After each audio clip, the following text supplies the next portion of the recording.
Hello friends. आज हम एक प्रोग्राम बनाएंगे जो हमें बताता है कि जो हम नंबर लेंगे वो प्राइम नंबर है कि नहीं।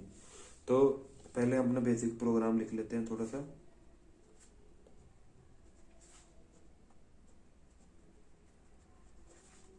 ये हमारा वॉइड मेन फंक्शन, करली ब्रेसेस, और यहाँ से हमारा प्रोग्राम स्टार्ट होगा। अब प्रोग्राम बनाने से पहले हम कुछ बातें जान लेते हैं कि प्राइम नंबर होता क्या है। एक ऐसा नंबर, मान लो कोई भी नंबर, जैसे हम 7 ले लेते हैं।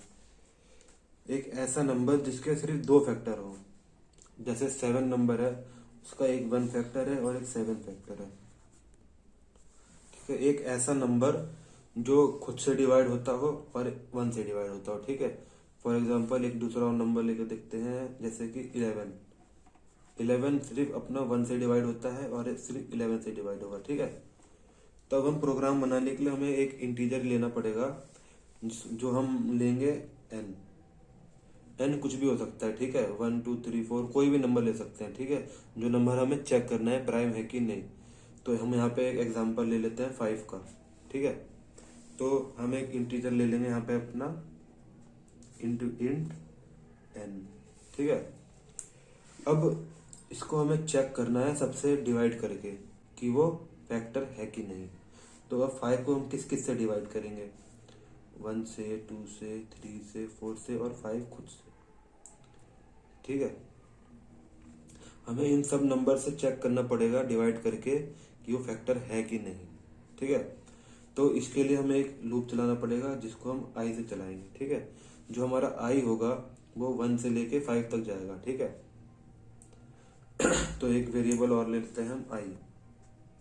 ठीक है, अब हमारा जो प्राइम नंबर होता है उसका मतलब ये होता है कि हमारे पास 2 फैक्टर होने चाहिए। ठीक है, अब हमें पता क्या चला कि इसके इसके 2 फैक्टर हैं। ठीक है, तो जब जब हमारा फैक्टर आएगा तब तब हम एक एक और वेरिएबल ले लेते हैं काउंट नाम से। ठीक है, जब जब हमारा फैक्टर आएगा, जैसे 5 वन फैक्टर है 5 का, तो यहाँ पे इसकी वैल्यू हम इंक्रीमेंट करा देंगे 1 से। ठीक है, अब 5 जैसे 2 का फैक्टर नहीं है, 3 फैक्टर नहीं है, 4 फैक्टर नहीं है 5 का, और 5 का फैक्टर है। ठीक है, तो हम काउंट की वैल्यू 2 तक ले जाएंगे। ठीक है, अगर काउंट की वैल्यू 2 आ जाती है तो हमारा ये नंबर फैक्टर बन जाएगा, और अगर 2 से ज्यादा या 2 से कम रहती है तो वो ये नंबर प्राइम नंबर नहीं होगा। ठीक है, तो हम काउंट में क्या करवाएंगे, जब जब हमारा फैक्टर निकलेगा तब तक इंक्रीमेंट करवाएंगे। ठीक है, तो हमें 3 4 चीजें पता चल गई हैं। अब हम प्रोग्राम बनाते हैं। हम एक फंक्शन यहाँ पे एक वेरिएबल और ले लेते हैं काउंट नाम का, जिसकी वैल्यू 0 ले लेते हैं हम। ठीक है, अब हमें एक नंबर लेना है जिसका हम प्रिंटफ और स्कैनफ का यूज करके उसको इनपुट लेंगे यूजर से। तो printf enter a number, scanf %d %n। यहाँ पे हमने %d इसलिए रखा है क्योंकि हमने इंटीजर वैल्यू ली है। अगर फ्लोट वैल्यू लेते हैं तो %f ले सकते हैं। Float value basically decimal values को प्रिंट कराने के लिए यूज करते हैं। ठीक है, अब हमने यूजर से इनपुट ले लिया n। ठीक है, अब हमें एक लूप चलाना है जिसमें हम n को i से डिवाइड कर सके बार बार। ठीक है, तो हम एक फॉर लूप का इस्तेमाल करेंगे यहाँ पे फॉर। अब देखो हमारा i कहाँ से स्टार्ट हो रहा है? 1 से स्टार्ट हो रहा है, तो i की वैल्यू कितनी है? 1।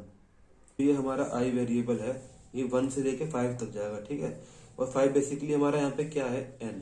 तो i का यहाँ पे मतलब यही है कि i हमारा n तक जाएगा। ठीक है, और i n के बराबर भी होना चाहिए, तो i less than equals to n। ठीक है, और i क्या हो रहा है? हर बार एक एक प्लस हो रहा है i। ठीक है, तो यहाँ पे i का हम इंक्रीमेंट करवा देंगे। ठीक है, ये तो हो गया इंक्रीमेंट। अब हमें पता कैसे चलेगा कि ये इसका फैक्टर है? तो उसके लिए हम मॉडुलस ऑपरेटर का यूज करेंगे। ठीक है, तो हम यहाँ पे क्या करेंगे, एक इफ की स्टेटमेंट लगाएंगे और जिसमें चेक करेंगे कि अगर हमारा ये जो ये n है, n मॉड्यूलस i, मतलब जो n है वो इन वैल्यूज में सब में जाएगा। ठीक है, तो पहले 1 है तो 1 से हम डिवाइड करेंगे, अगर n को मतलब 5 को 1 से डिवाइड करेंगे, अगर उसकी वैल्यू 0 आती है तो ये हमारा फैक्टर है, ठीक है। और जब जब हमारा फैक्टर आएगा एक नंबर, हम काउंट में इंक्रीमेंट करवाएंगे, ठीक है। तो यहाँ पे हम लिख देते हैं काउंट प्लस प्लस, ठीक है, ठीक है। ये हमारा लूप हो गया खत्म, ठीक है। अब ये आई की वैल्यू है 1 और आई कहाँ तक जाएगा हमारा 5 तक, मतलब n तक। तो ये हमारा लूप n तक चलेगा, हर बार ये अलग अलग नंबर आएगा, यहाँ पे 1 आएगा, 2 आएगा, 3 आएगा, 4 आएगा, 5 आएगा। तो n के जितने फैक्टर होंगे उतनी बार ये काउंट की वैल्यू इंक्रीज होगी, ठीक है। अब हमें पता कैसे चलेगा कि काउंट की वैल्यू कितनी है, और हमें पता कैसे चलेगा कि वो प्राइम नंबर है। उसके लिए एक स्टेटमेंट और लगाएंगे हम, जिसमें काउंट की वैल्यू 2 के बराबर करेंगे, क्योंकि प्राइम नंबर वही होता है जिसके 2 फैक्टर होते हैं। और यहाँ पे हम फैक्टर कैसे पता कर रहे हैं, जब जब हमारा फैक्टर आ रहा है हम काउंट की वैल्यू बढ़ा रहे हैं। मतलब जब काउंट की वैल्यू 2 हो जाएगी तो हमें पता चल जाएगा कि वो उस नंबर के 2 फैक्टर हैं और वो प्राइम नंबर है। तो यहाँ पे हम काउंट की वैल्यू इक्वल्स टू 2 कर देंगे, ठीक है। जब काउंट की वैल्यू 2 होगी तो हम क्या प्रिंट करवा देंगे यहाँ पे, printf the number is prime. और अगर ये स्टेटमेंट फॉल्स होगी तो यहाँ पे एल्स लगा के फिर से printf करवा देंगे the number is not prime.